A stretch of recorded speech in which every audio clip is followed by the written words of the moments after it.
Well, good morning, good morning, good morning. And I know we're a little bit late, but you look, that's the norm, aren't we? Always a little bit late. So we're absolutely delighted to be here this morning, and both of us are on camera. Woohoo! So we have Sue Whale here in the little room on the side. She's in the green room. The green room, yeah. It's like RTE. We have her there now. We did stop her drinking alcohol. We did. So she'd come on sober. Yeah. So we have Sue there in the green room, and she's going to be coming in. Sue's going to talk about, if you don't know who Sue Whale is the author of the Cut Flower book, the Foliage flower book, and the Houseplant book. Is that what it's called? Yeah. She is in the industry as long as we are, so she's our era of floristry.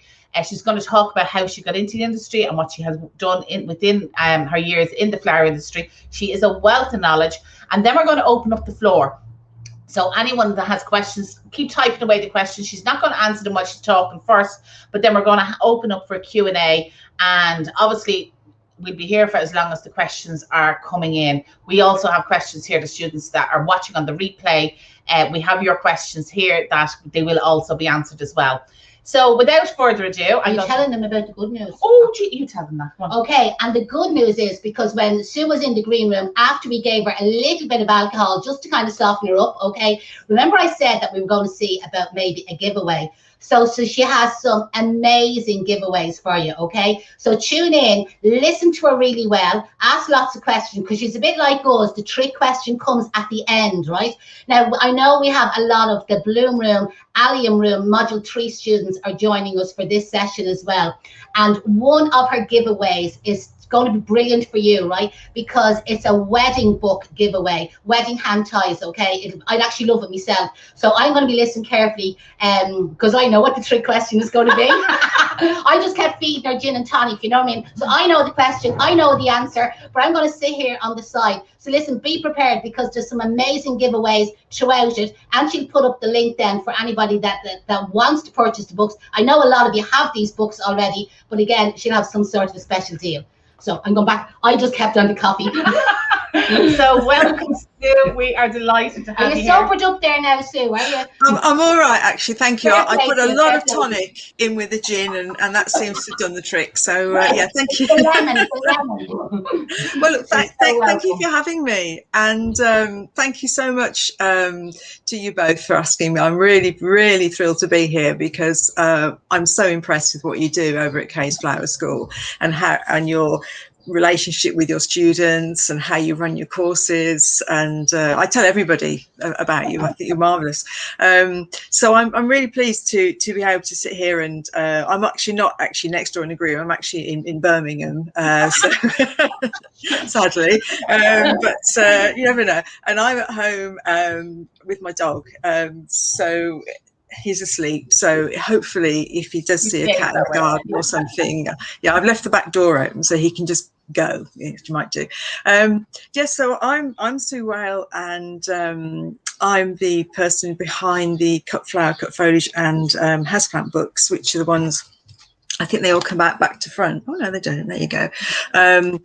And I came into the industry as a career change, and what I wanted to do really with this little chat this morning, just to tell you how I got into floristry, because I think quite a lot of Kay's students, like myself, didn't start from sort of school. I actually had various different jobs before I came into floristry, and how I came in, how I trained, and what made me want to write the books, and so on and so forth. So I was 30 when I decided I wanted to be a florist. And at the time I was working at a garden centre. I was the deputy manager at a garden centre, and my boss decided to open a florist's. And so he took on a florist, and she set the whole thing up, and we did quite well. It was very nice, and she was lovely. And one day she made a loose wreath for a funeral, and she popped it down on the floor. It was going out for delivery. And I remember looking at it, and I remember thinking, I want to be able to do that.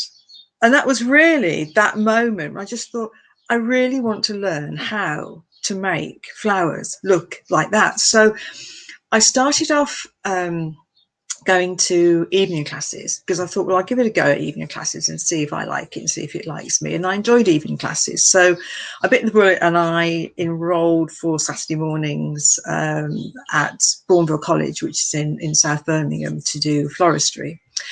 And then I got to a point where I was still at the garden centre, but I knew that my boss wouldn't have me as a florist or to train as a florist. He'd already got one. So I thought, I need to do this, I really need to go and work in the industry.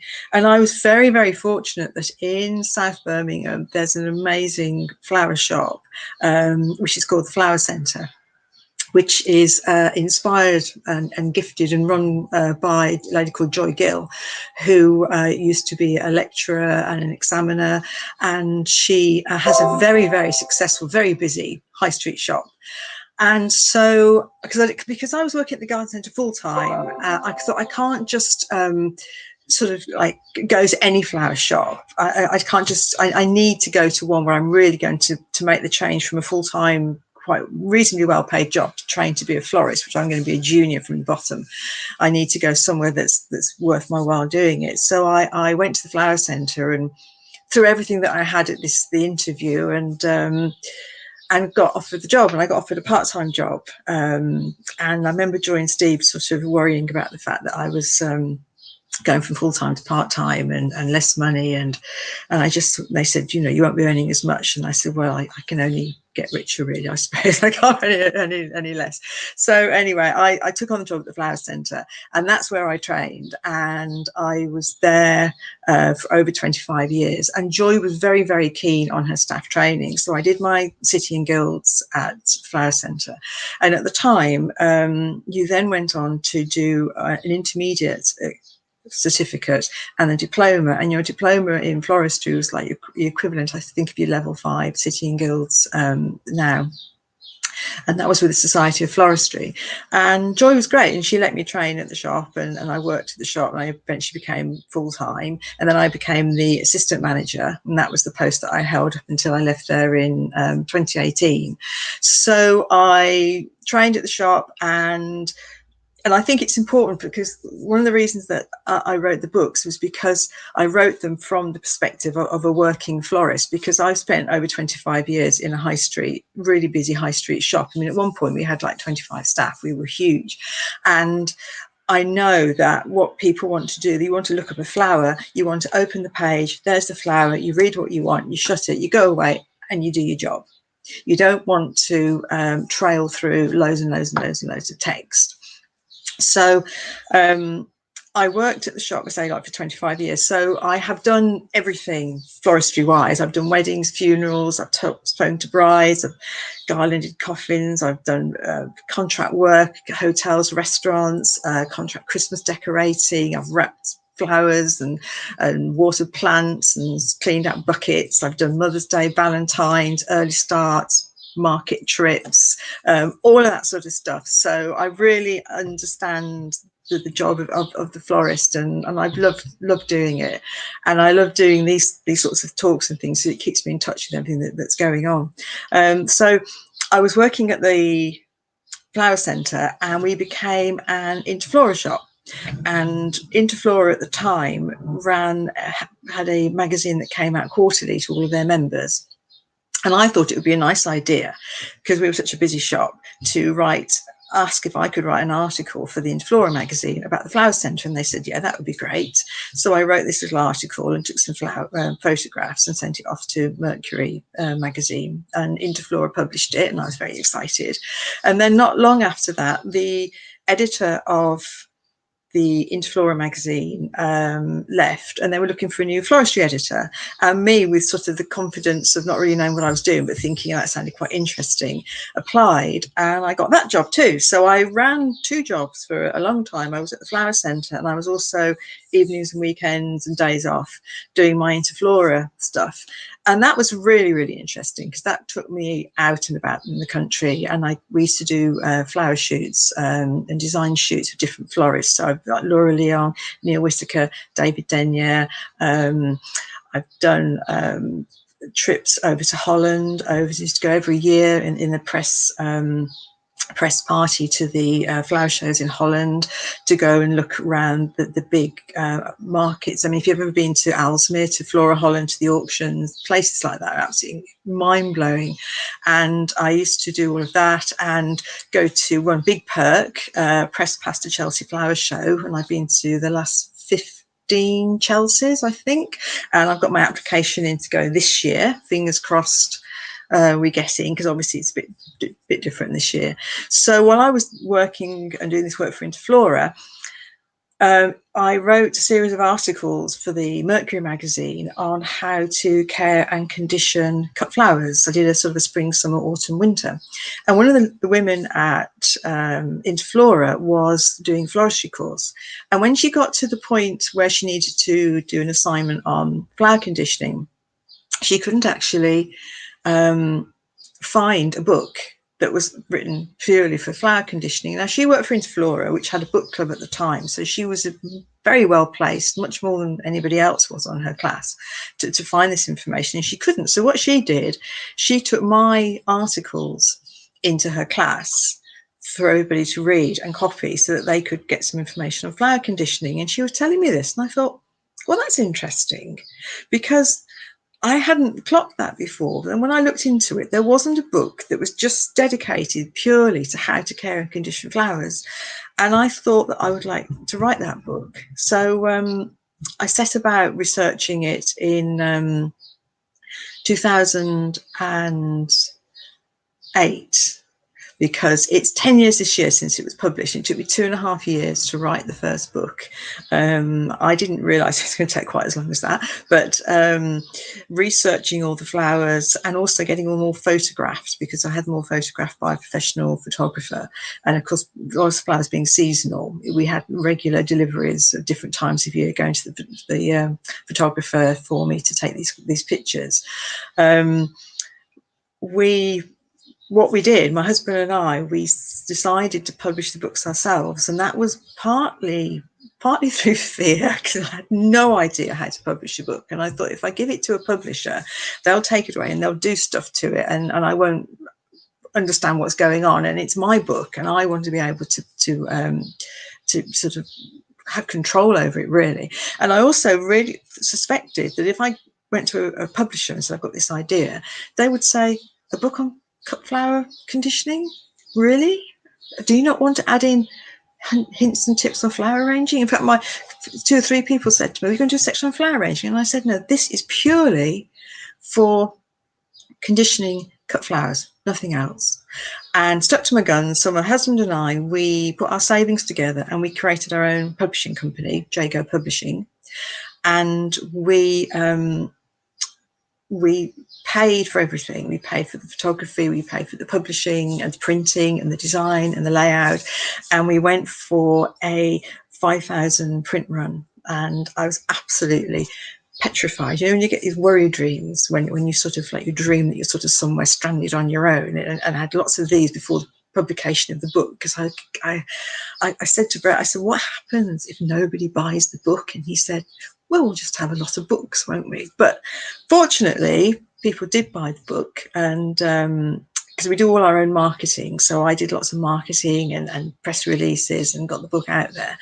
And now it sells worldwide. We sell to Australia and America, and we even sold some books to Russia. A man who wanted to, in Moscow, who wanted to sell the books, and he had a friend in London who was staying at the hotel in Knightsbridge, and said, send the books to Knightsbridge and he'll bring them back into Russia for you. And I don't know what else went with those books, but anyway, they got to Russia. We sell to Europe, and we sell obviously to colleges and to flower schools. And it's 10 years this month since the first cut flower book came out. And then I followed up with Foliage, which came out in 2013, and then Houseplants that came out in 2019. So we now have the 3 titles, and one of the reasons that I left the flower centre, very sad to go, because I miss it. I miss the flowers more than the people, but sorry about that. But you do, don't you? Love the flowers. was to concentrate on the book and the books and publishing the books and making more of them. So I'm absolutely delighted to be able to be here to sort of share my experience of being a florist, any floristry questions or anything, and also talk about the books. And I also wanted to talk a little bit about the importance of knowing your botanical names and your common names as well, because that's an area which can be a bit scary. I know one of the women that I used to work with, she was like, I don't know any botanical names. And I go, you do, Julie, you do. She said, oh, she's come from Birmingham. I don't know these names. I said, yes, you do. I said, right, what is this white fluffy stuff? And she was like, Gypsophila. I said, there you go, botanical name. What's that tall blue flower at the back of the flower show? Delphinium. There you go, botanical name. And it's very interesting when you get into names and why things are called different things. And before we get into the question and answer thing, I just wanted to tell you a few things about botanical names with flowers. And one of the examples I wanted to use was the Lisianthus. Now I've got some Lisianthus here. And love Lisianthus. It's a beautiful flower, so pretty and very, very long lasting. It's one of these flowers that everybody universally really knows by its common name, Lisianthus, but it actually has a botanical name, and its botanical name is Eustoma.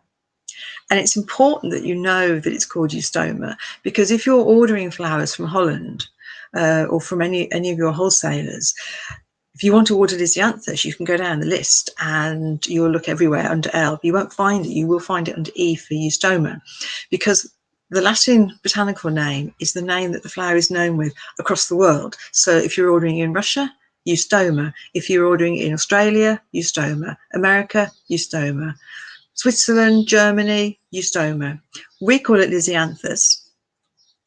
In America, this flower is known as the Texan bluebell or the prairie gentian.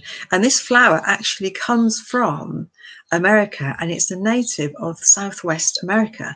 And if you know that, you realise, although it's a very delicate looking flower with these lovely little delicate buds and these little furled heads, this is actually a really quite tough cookie, this flower, because this flower grows naturally in the prairies in Texas, which explains why it's so long lasting.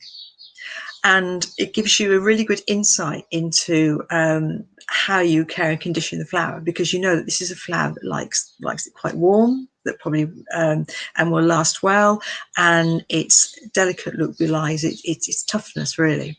So that's an interesting one. Another one, I just got to get this flower from behind me, is stocks. And I've got a lovely stock here. Smells gorgeous. You know, if you had smell-o-vision, this would be beautiful, absolutely beautiful. But stocks, interestingly, you may not know this, this is obviously the common name, the botanical name is Mathiola, but stocks are actually in the same family as cabbages. They're in the Brassica family. And they have really chunky stems and quite woody stems. And they're also terrible water polluters, because they're in the cabbage family. Although this flowers smell gorgeous, if you put them into a vase and don't change the water for 2 or 3 days or a week, it will smell of cabbage, because that's what they do. So this is a flower, if you know that and you understand that the family that it comes from, this is a flower that I wouldn't send out, for instance, if I was doing a contract vase to a hotel or a restaurant, I wouldn't send stocks out, because one thing I can tell you that I've learned in my experience, if you send flowers to hotels and restaurants, they will not change the water at all. You'll turn up the following week to empty, change, put the vase over, and there'll be this green slimy vase, and they'll look at you and go, stinks, and you go, well, yeah, it would, wouldn't it? But they won't do it. So so this is something which you would have for yourself in your own home or in a vase arrangement. They don't really like being floral foam, particularly because they've got quite woody stems and they struggle to take the water up. And you must always anyway remove any foliage it's in contact with water, because it will deteriorate and it will put bacteria into the water, but particularly with stocks, because if you don't take any of the foliage off that's under the water, you will get some really, really nasty slimy water. So let's put that back in there. So that's just a couple of examples of how important it is to learn your botanical names and your common names. And that's why the book is arranged in botanical A to Z. So because I'm quite keen on I'm quite pedantic on things like that. Well, I have to be because I write books. And a while ago, when I was at the shop, we had a chap come to us who grew Astrumeria in Pershore, because we're in the centre of the country, and Pershore's not far away from us, and it's a good flower growing area. And all he grew was Astrumeria, and he turned up with this big box of Astrumeria, and with Astrumeria down the side, and he gave me his card, and he said, we're called Astrumeria, and every single bit of publication he had with word Astrumeria, he spelt it wrong. He'd missed the E out in the middle of Astrumeria, and I was really upset by that, because I'm thinking, how can you run a business and you only grow and sell one product and you can't spell it properly? But and it's little things like that, I think, which mark out, apart from being incredibly irritating, but mark out the professional florist from somebody who's sort of just sort of amateur florist, if you like, is knowledge and be able to spell properly your names and your common names, and not be outside a flower shop and see somebody who's written germs rather than geraniums, or spurcars rather than spray carnations. So attention to detail, I think I'm saying, really, but that's why I wanted the books to be informative and useful and for people to learn, but not to be too heavy. So that's why I put a little bit of trivia in with each one. So I'm interested to know what people think, and if you've got any questions or anything, do let me know. And then anything about floristry or things that we've done in floristry, or anything at all, really. So I'm opening up the floor. Woohoo! Wow. Wow, 10 years, Sue. 10 years this month. Yes. That is fantastic. Congratulations. Yes. Thank you very much. And gosh, do you know what? Like, what a thing to do, to set up your own pub. And you know, I actually think we'd be a bit like that when you publish a book and you're just like, well, if I set up a publishing company, nobody can say no to me. Yeah. And it's probably the best thing you ever did. It's a bit like, feel the fear, do it anyway, and go for it. The red knickers. We talk about the red knickers. Oh, do you? Yeah. So red is a grounding color, and it grounds you. So if you're ever nervous about doing something, or, you know, say my kid's going for an interview or going to do something, red shoes is really good, because obviously they're on the ground, but if you can't wear red shoes, red knickers is a good one. So I'll remember that. I should be in Marks and Spencer's this afternoon looking for red knickers. Yes. We just like the students, get the red knickers on and just go for it. Yeah. But you know what? It's exactly what you said.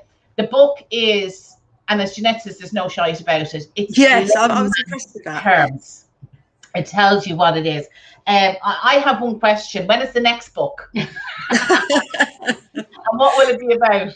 Well, the next book I'm planning is on wildflowers, actually. Yeah, because I really like wildflowers, and what I'm planning to do is to produce a series of pocket books, sort of pocket-sized books, so that you can actually take the book out with you and identify wildflowers. That's what I'd like to do. That's what I'm working on. But you know what? And I think because that's so on trend, because you look at cow's parsley, like they're using it now a lot of weddings. Yeah. People are going to the wildflowers. I actually saw, I was talking about in the bloom room this morning, a florist in America, and she was doing a buttonhole with dandelions, and we call them Ginny Joes. You know the. Do you? Yeah. I don't know what you call. Well, we call the dandelions. Dandelions. Dandelions. Yeah, but the clocks, is that what they're? You know when it goes to seed? Yeah, dandelion clocks. Yeah. Yeah, well, we call them Ginny Joes. Yeah, because you can make a wish when you blow them. It's the Irish fairy thing, you know.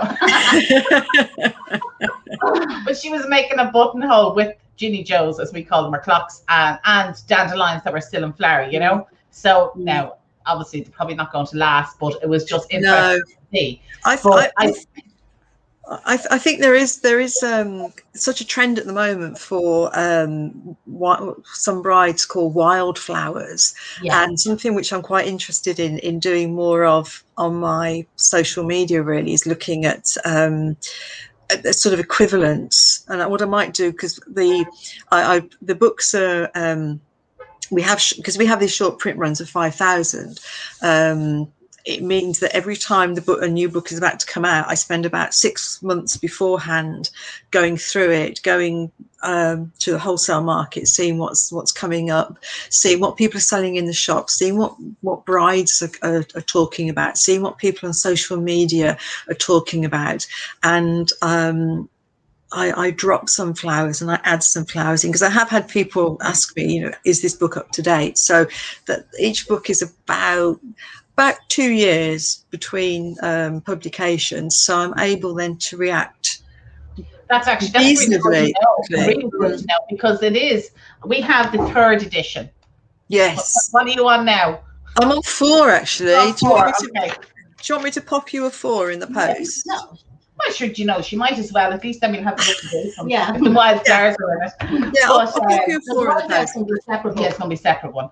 Yeah. But yeah, no, that's actually really interesting that people know that it's supposed like all books. It's like sort of old flower books that we would have had years ago. The flower book.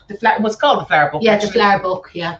Yeah. Where they go and trends change. That's great. What other questions have I got?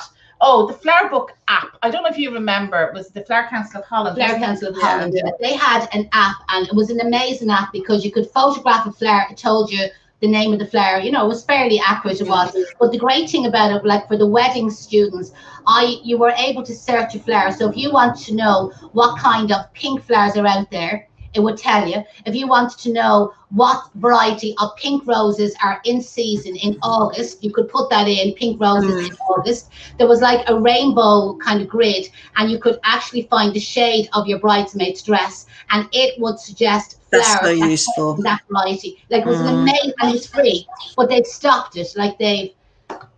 Yeah. And are you going to make an app like that?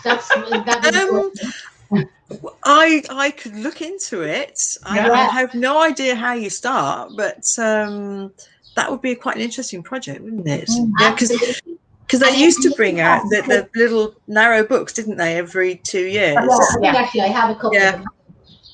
I've got some upstairs. They're like hen's teeth now. Yeah, and you could get them in foliages. There you go. Yeah, I've got exactly the same. Yes. Yeah. They were brilliant, just for again the students that hadn't seen them before. That way, where I'll look this way is you had all your flowers, and there was a little barcode underneath it, and it told you when it was in season, the botanical name, and also the variety of the color of the flower. That way they were absolutely. But they stopped printing the book a good few years ago, and they created it into an app. But now they stopped doing the app, and the students are all asking me, Janette, is there another app out there as good or similar? But I haven't come across one. I've been looking offhand. Have you come across one? Because I did say I'd ask. Yeah, I haven't actually. No, I know the one that you mean. I suspect that finances has got something to do with it, because you've got to be so up to date with it all the time, haven't you? Especially if you're matching up roses. I had the paid version. There was a paid version that wasn't expensive. Yeah, it was probably $2.99 a month or something like that. But they definitely was. But I definitely think now it's something that it's badly needed. It's badly needed. That way. Yeah. More for the bridesmaids' colours. That way for knowing. What shade aqua pink is, or what shade. Pink avalanche is, or what shade memory lane is. I found it was great for that. So you're getting absolutely amazing comments, and I'm sure, and you'll be able to see them as well. They're talking about how amazing they find your book. They love your book. This book is extremely informative, and a pocket-sized book would be great. In your recent research, here we go, Sue. Here's a question for you. In your recent research, have you come across any new products, colours, varieties coming to the market, or any new trends that you see? Yeah, I think what the trends that I'm seeing is very much a move to the sort of towards dried dried flowers, grasses. I think of having, and pampas grass is having quite a moment, isn't it? Or pampas grass, as I saw somebody call it on social media. And there also seems to be when I learned how to make hand ties and things, everything was quite compact and quite round. We used to do what is called like a bidermere, very very sort of quite dense design. But now I see that that hand ties and bridal bouquets are quite wild, aren't they? And they have like these sort of like masses of eucalyptus coming out of the edge, and a bit sticking up over here and a bit sticking up over there. And I look at it and I think, well, that's something which has definitely changed. Much more that sort of, I got up this morning and gathered my flowers. I'm slightly, isn't it? I'm wary of brides thinking that, or anybody really thinking they can grow their own wedding flowers. I wouldn't recommend that.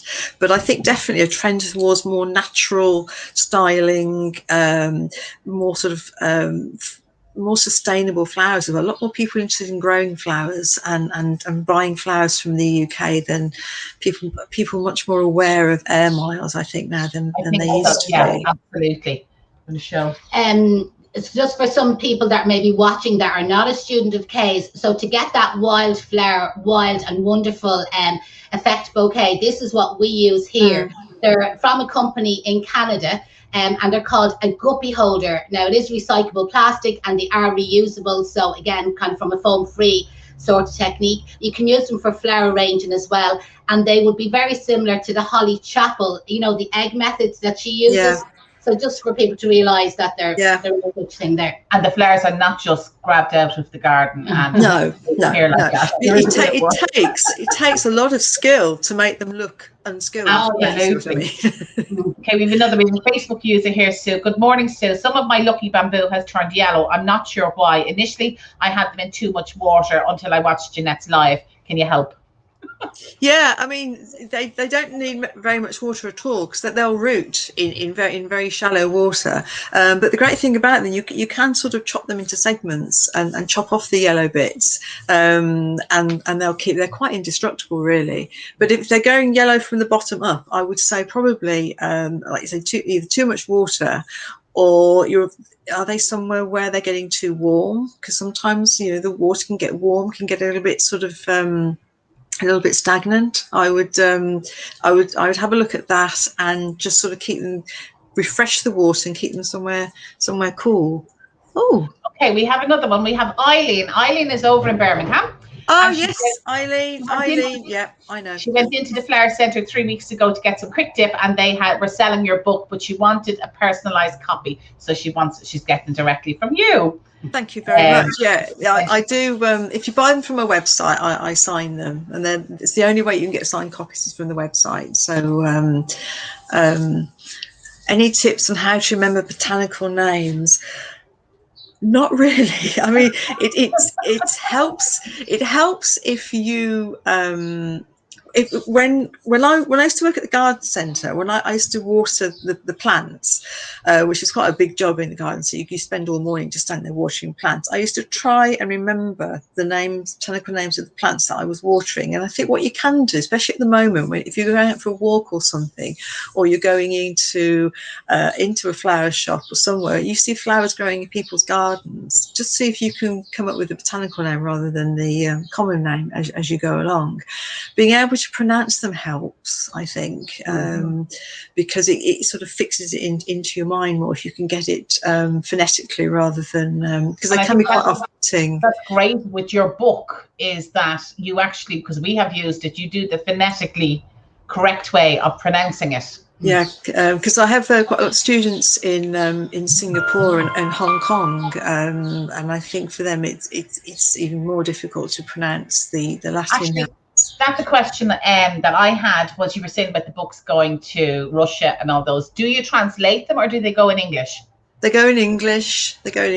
I have had strange emails from China asking me to for the license they can put it into Chinese, but I've not gone down that path. Yeah.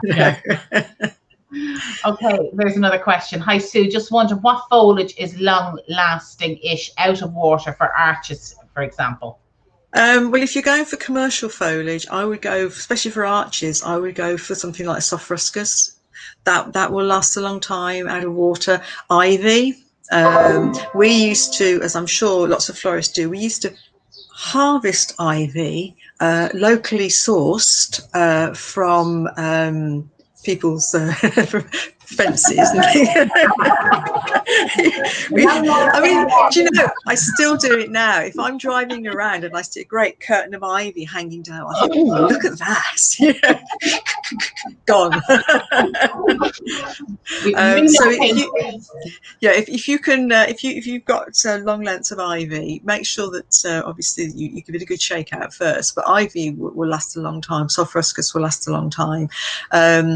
If you're cutting foliage from the garden, you just need to make sure that you're cutting mature foliage. Don't cut this year's new growth, because that won't last at all. But definitely ivy, soft ruscus, I go for that. Foraging greenery, yes. Well, obviously no florist that goes anywhere without their scissors in their back pocket. And a jacket. You do have to be careful foraging greenery. I remember once one of the members' staff, she foraged some ivy and got a very irate man because he'd been growing this ivy for ages to cover the fence at the end of his garden, and she went and chopped it off accidentally. So you do have to be careful foraging. I mean, what I forage mostly actually at the time are grasses, where I walk the dog. And there's a lot of grasses growing sort of along, and I like to forage a few grasses, but you do have to be careful if you're cutting other. Best, I mean, sometimes I have walked around the pub around the corner from where I live, and I was lucky enough to be there when they were cutting the shrubs down, and they were just all over the floor, and I was just like, oh, can I have that? And I was just sort of, and I once was on holiday, and we were looking at this massive, beautiful yew hedge that was in this place in Rutland, and this guy was doing this topiary on the yew, and there's a load of yew foliage, and even though we're on holiday, my husband, because my husband used to be a tree surgeon, so he understands all this. I persuaded him to fill half the boot with the yew, and I took it back because it was awesome, and we used it in the Christmas wreath workshop. So you just got to keep your eye out, really. Absolutely. Here's another one. I think poppy flower is lovely, so delicate looking petals blow lovely in the wind. Would you use them in a bouquet, and how would you treat them? I have a very short list of flowers which I call reluctant cut flowers, and poppies are on that list. Also helleborus and foxgloves are on that list as well. And poppies are something which I think are better left in the garden, and I know you can buy them as a cut flower, but they can be quite temperamental because they have latex. Coming from the stems, so if you sear them with boiling water, you can stop the latex from running. You need to keep them quite cool. They're not very long lasting. I generally steer away from poppies because what happens in Holland is that they obviously want to produce a huge range of cut flowers, and they'll take some flowers which are popular in gardens, and they'll work really hard to make them commercially viable so they will last, so you can grow them in huge amounts, so that you can transport them to the auction. So they go through the auction, they can go on lorries to other countries, and then they can stand all of that, and then stand being in a flower shop, and then do another 7 days in somebody's house. And they're working really hard to try and make poppies that resilient, but I personally would enjoy poppies in the garden rather than try and put them in a bouquet. Because the problem is, if you send a bouquet out with lots of beautiful flowers, and what will happen is, if you have one sort of flower that doesn't last as long, like people put irises in gift bouquets. Now, I would never do that, or in hand tides, because they just don't last. And then what happens with a lot of customers is they get a bouquet, one type of flower, and it dies, and then they say, my bouquet is dead. And you go, well, all of it? And they go, yes, the whole lot. And you think it can't be. And they say, okay, well, we'll swap it. When I was at the shop, we'll make another one up, swap them over. And they come back, and it will just be a rose that's gone brown, or the irises open much more quickly than everything else. And then so you've got to be careful, I think, when you're putting sort of short last. And I think that's one of the things I'm seeing now on social media. A lot of people's thinking that growing flowers and cutting them are the same flowers as the flowers that you buy in the florist shop, and they're not. So you do have to do a few trials at home first, I think, before you absolutely. You had a couple of questions from students about a still bee was one, and to be honest, that's also a question myself. I find personally we have problems with still bee for wedding bouquets, and like doing everything you're supposed to do, but still finding that the tips of it all dry out. So have you any miracle cures? A still bee, they like a lot of water, and I think they're very not quite aquatic plant. They do like a lot of water, and I think sometimes with a still bee, the problem can have started before it actually even gets to you, because if they've been cut and left, if they're dry, I mean, I know a lot of stuff from Holland now comes right. but if your still bee comes dry packed, or if your still bee is on a lorry for a long time, sometimes the damage can already be done by the time you've got it, and the only thing you can do is just very carefully trim the tips off, and of course you lose that lovely shape. So it's really keeping them really well hydrated and spraying them, and making sure that you know that when they come in, even if they are in water, because sometimes the Dutch buckets will arrive and there might only be an inch at the bottom that the flowers are sitting in, and sometimes you get problems when, like, the lorry drivers, they do so many hours and they have to rest, and so that they might be 12 hours sometimes later getting somewhere. So I would recommend that when your flowers do come in, when you're conditioning, you go for your flowers that you know need water the most. Like, you can do your chrysanthemums last and your carnations last. Go for your astilbe and your more delicate flowers, and get them out. Not just top the buckets up with a hose pipe, but actually get them out of the buckets, recut them, put them into fresh water, quite deep water, and treat them like they were your own, you know. So good tips there. And you see, because obviously with Ireland, the flowers basically the trucks go through land bridges, we call it, go across the UK, and then they get another boat to arrive in Ireland. So we can sometimes be easy 12 hours behind yourselves getting your flowers in. The Bavaria was another one, and again, that has happened to us quite a lot, you know, the way, and again, doing everything exactly what you're supposed to do, and next of all, a day later, 2 days later, it's just gone, you know, that way. Again, any miracle tips for Bavaria? Again, I think it's one of these flowers you've got to really get conditioned first, and make sure that you've got any foliage that's in contact with water cleaned off, recut the stems. You normally get special flower food with Bavaria from Holland. So if anything, or like, for instance, they do the same thing like forsythia, don't they, or lilac, you know, you get a particular specialized flower food, so use that, and keep refreshing the water, recutting the stems, spray them gently, don't spray them so much so that if you overspray, you can end up causing mildew and botrytis because they get too damp. But I just think again, when they turn up, they've got to be one of the first things that you condition, so that you can really sort of get them out of the water they've been sitting, which has probably gone warm and sort of yiggy, and the buckets can be, I mean, Dutch buckets are a nightmare to clean, but some of those buckets have been doing the rounds for, I mean, I love the system, but they've been doing the rounds for a long time, haven't they? So you know, get out of the clean water. We would get in Ireland. Very few of them come in the Dutch buckets. Most of it is dry packed. About 2 years ago, Hannon's, who would do most of the flower deliveries here for Bioflora, Vandaflora and Hoeg, I think to save on transport costs and space, most of the Irish flowers come in dry packed now, rather than the way 2 years up to 2 years ago they would come in aqua packed. Okay, one last question we'll answer, and then we'll talk, because you are going to have a giveaway. Oh, I am. Yes, you are. Yes, and you have some amazing responses here. Like there's over 70 people tuned in watching you, and when you get a chance later on, like, you know, I mean, your head's going to be that size. Like, they all just and this one is, I've a eucalyptus plant since March, growing nicely, but notice brown leaves.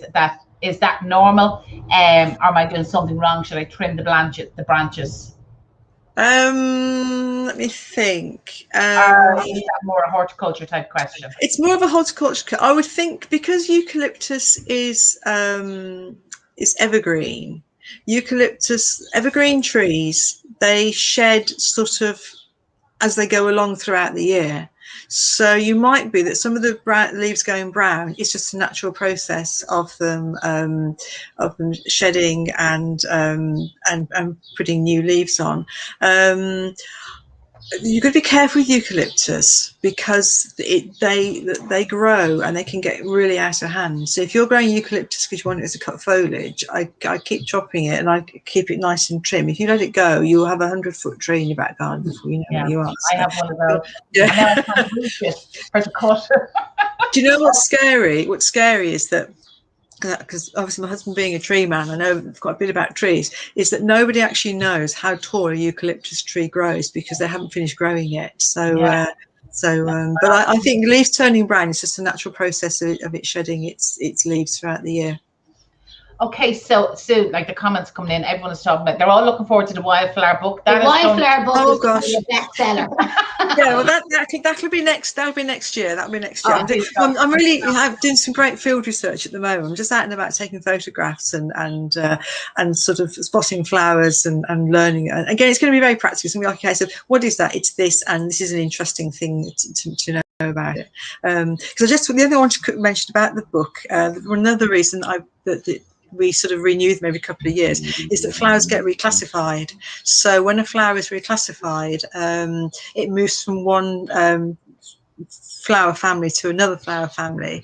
So like, for instance, like sedum has moved from sedum into hylotelefum. So, which I'm sure nobody in a million years is ever going to call sedum hylotelefum, but for accuracy, I have to sit down with the pagination and the alphabet, the A to Z, and I have to shift S for sedum to H for hylotelefum, and then move everything. Which when the woman who does the design layout, nothing to do in their life, decides, oh, let's reclassify this. Yeah, and aster. Do you know aster's being reclassified? And aster Michaelmas daisy aster is now Symphora trichum. That rolls off the tongue, doesn't it? Yeah. But I had to move it from A to S in the book. So another reason that they come out sort of every couple of years is to keep up with the botanical nomenclature. So yeah, there's actually loads of questions looking for the link where to buy the book. Yeah, so what I'm going to do is when this is over, I'm going to post up the links to Jago Publisher. You've done it already, and that's probably Tricia Kenny. That's probably Tricia Kenny. We have a student who she's like our personal virtual assistant. The minute we mention something, we just have to say it, and Tricia Kenny does be on the ball and she posts the link. So somebody has posted the link for us there. Well, thank you very much. Yeah, if you're watching on YouTube, I'll post the link on YouTube because we are out live on YouTube as well at the moment.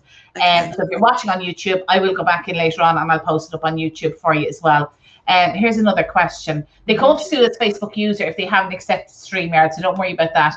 I need a length of willow tree for an installation. Where is the best place to go? Would it be a tree surgeon or a local park? I don't think it's like I don't recommend you go to unless you go under cover of darkness. What length? Like 6 foot? Yeah. What tree surgeons are a good place to start actually. They're very happy because all they do with what they call brash is chip it or burn it. So tree surgeons are always very happy. The only thing they might want to give you a loss of it, but if a good ring a few tree surgeons around just say, "Are you doing a willow tree?" And if you can turn up and get some from them, then they're very happy with that. And willow's great because it's quite flexible, so you can. But yeah, try your tree surgeons. Suggestion, because one of the students, Maureen, I think she's watching here from Donegal, and she only asked us yesterday about ash. Was it ash? I think it was birch or ash? Yeah. She asked, I can't remember. Probably birch, I think. And I made her suggestions, but I actually didn't think of a tree surgeon. So okay, that's a great suggestion. Yeah. I think somebody was saying about PlantNet that you can for identifying plants. That's only if you have the app in front of the plant there and then. But if you're looking for a plant or how to treat a certain plant or a flower, as we were saying, it'd be more like for wedding work. I'm looking for an app that, as I said, the Flower Book app would make suggestions of flowers the botanical name, the variety of the flower, when it was in season, and it would actually match the colour of your bridesmaid's dresses. Maureen said, yeah, it was birchwood that she was. Thanks, Maureen. Talking of botanical names, wait, what's the Don't ask me a tricky question. The prize for Sue. So Sue, the competition? Tell us. Right. Well, the competition is I've got two giveaways. First of all, I've got a signed set of the three books, Flowers, Houseplants and Cut Foliage, and signed and sent anywhere. And then for those of you who have the books, and can I just say I really, really do appreciate everybody ordering from our website, particularly because we're a small business, you're a small business, and the last sort of 18 months has been challenging. I'm utterly in awe of how you've managed to run your business, and I think your students' work is lovely. I've looked at it on the groups, and they produce some beautiful things. And I know this is going a bit off topic, but I love the fact that they actually go to the effort of they're doing the weddings. I have somebody in the wedding dress. I just think it's tremendous, you know. So well done, you two, and also everybody behind the scenes. So I know a lot of people have already bought the books, but if you have bought the books but you still like to win something, I have this book. This is from my collection. This is a book. It's called Wedding Bouquets for Spring. So we're looking ahead to the spring. Hopefully next year there will be lots of beautiful weddings. And this is written by a lady called Claire Cowling, who has a business called Thrive Floristry in Sussex, and she's a very talented florist. She's lovely, and this book is full of beautiful bouquets, table centers. It gives you tips on arranging and wiring and how to put a wedding bouquet together. So that is the second giveaway. So if you want, and the question is, earlier on we talked about knowing your botanical names being important for ordering flowers. I mentioned Lisianthus. So all you have to do is just say in the comments, what is the botanical name for Lisianthus? I know. You don't count. If you want to win the wedding book, just that are coming up as Facebook user, Deirdre, you need to let them choose their name. No, I'll see it on the group. I'll see it in the group. If you want to win the wedding book, just put the answer and then just put wedding. Yeah, if you want to win the set of 3, just put the answer and then just put Sue. Yeah, or something like that. If you want to win it, you need to put the answer and which books do you want to win. So loads of answering. Just give it a second. So the answer and the wedding, if you want the wedding book, and the answer and cut flowers. And we will announce the winner on, do you know what? Let's say Tuesday. We'll announce the winner, because because I know there's lots of people who want to watch and are going to watch on the replay. So we need to give them a chance as well. And we're actually not going, I'm not going to be here on Monday. She's going to Kerry. I'm going to Kerry tomorrow. So I'm not going to be here on Monday. And Janette can't do StreamYard or any of this shite. So that's amazing. And I think they're getting the right answer. I think they are. Yeah, they are. Absolutely. They must have been listening. Good. It was a test. But Sue, listen, we really appreciate you taking your time. And I know we haven't had our Instagram following. So if anybody is on YouTube and they want to follow Sue on Instagram, it's Sunflower Sue is her handle. Again, I'll put it in when we're talking about the books. But what I'm asking Sue is maybe in September we might get you back to do an interview on Instagram. And just do it an Instagram interview rather than on Facebook, because we can't use StreamYard on Instagram, so this can't go over onto Instagram. Right. But, so in September, we're going to be taking a break in July and August. So in September, we're going to get you back and we get you over onto, and we'll have all our new September students will be starting then as well. And they'll be all needing the book. And they'll all be needing the book. Well, I'd be delighted to do that, because I've thoroughly enjoyed it. Thanks very much. Let me see. I will be watching the first half again. They're watching on the replay. So yeah. So there's loads of people that are loving to see your face. Yeah. And if If anybody's got any, if anybody's got any questions, then they can always ask me on Facebook or Instagram, or drop me an email or something like that. You know, and I can answer those questions. That's fine. That'd be lovely. That's brilliant. Listen, Sue, thank you so much. Thanks. Really appreciate it. Really informative talk. We really enjoyed it, and I could see from the comments. And I think you are in the Flowery Fun group, so you'll be able to go back in and look at all those comments as well. And if you're not, just request to join it. And again, obviously on YouTube, you can go onto our YouTube and you'll be able to see the comments. I keep looking down because our camera is up high, but I'm looking at you on the screen here, so that's why we keep looking down. The double chin. Yeah, I know. It's like I'm like this sort of thing. Where can I put this? You know. Oh, look, thanks a million, and thanks everybody that has tuned in. And we look forward to the next time we have Sue on. And again, if you have any questions, post it below, and we shall talk to you soon. And go up to Sue's Instagram and Facebook and say hello to her over there too. Yeah. Okay. Thank you very much, everybody. Thank you. Thank you. Bye. Bye-bye.